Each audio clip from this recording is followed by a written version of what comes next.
Hello guys, কেমন আছেন? আশা করি ভালো আছেন। আজকের দেখবেন রুটি কিভাবে বানাইতে হয়। হয়তো বলবেন যে রুটি বানাইতে আবার দেখা নাকি নাকি, যে কেউ বানাইতে পারে। আজকের রুটিটা বানাইতেছে নাসরিন। নাসরিন রুটি বানাইতেছে। এই রুটিটা দেখেন গরম পানি করে তারপরে রুটিটা মানে বানানোর জন্য আটাটা কি জানি কয়টারে মানে আটা করতেছে, ওই একখানে করতেছে। এটারে কি বলে আমি তো জানিও না, মনেও তো নাই। যাই হোক, আপনারা যদি মনে করে থাকেন মানে এটারে কি বলে মনে করে কমেন্ট করেন, আমার মনে নাই কে। তো যাই হোক, মানে এই যে দেখতেছেন রুটি বানানোর জন্য সবকিছু ঠিকঠাক করতেছে। তো গরম পানি করে যদি এরকম বানানো যায় তাহলে কিন্তু রুটিটা অনেক সময় মানে বানানোর পরে অনেক সময় নরম থাকে, খাইতে বেশি শক্ত লাগে না, মানে বানাইতেও খুব আরাম লাগে, আর খাইতে তো মাশাল্লাহ খুবই স্বাদ লাগে।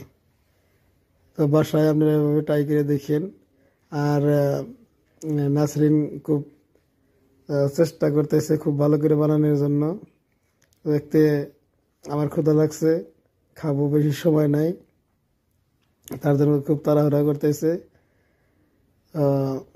আমি একটু ভিডিওটা বেশি বড় হয়ে যাবে দেখে আমি একটু চেষ্টা করতেছি ভিডিওটা ছোট করার জন্য, একটু স্পিড করে দিয়েছি।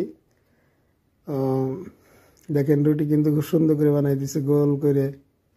আমি একবার রুটি বানাইতে নিয়েছিলাম, বাংলাদেশের মানচিত্র হয়েছিল, মানে কোন যেদিকে ধাক্কা দেয় সেদিকে বড় হয়। আমরা মানে ঘুরানোর জন্য চেষ্টা করছি কিন্তু পারি নাই কে, মানে গোল করার চেষ্টা করছি, পারি নাই কে।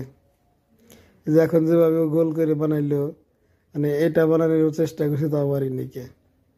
আর এই যে বেলান দিয়ে যখন রুটি বানায় গোল করতে চায়, গোল করতে পারে, আমি কিন্তু গোল করতে পারি না।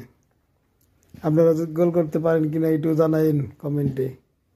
আর যদি আপনি কোনোদিন রুটি না বানিয়ে থাকেন তাও জানাইন, আমার বাসায় আসেন রুটি খিলাবো, সম্ভব হইলে আরও কিছু খিলাবো যদি আপনার আমার মানে রিজিকে থাকে আর কি। আমার বাড়িতে আমার থেকে আমি যথেষ্ট চেষ্টা করব। দেখেন রুটিগুলো কি সুন্দর হয়েছে, একদম ভালো দেখা যাইতেছে। এগুলো একদম ফুলে টোপা টোপা হইতেছে, দেখেন পুরি যেরকম ফুলে ওঠে ওই রকম ফুলে উঠছে।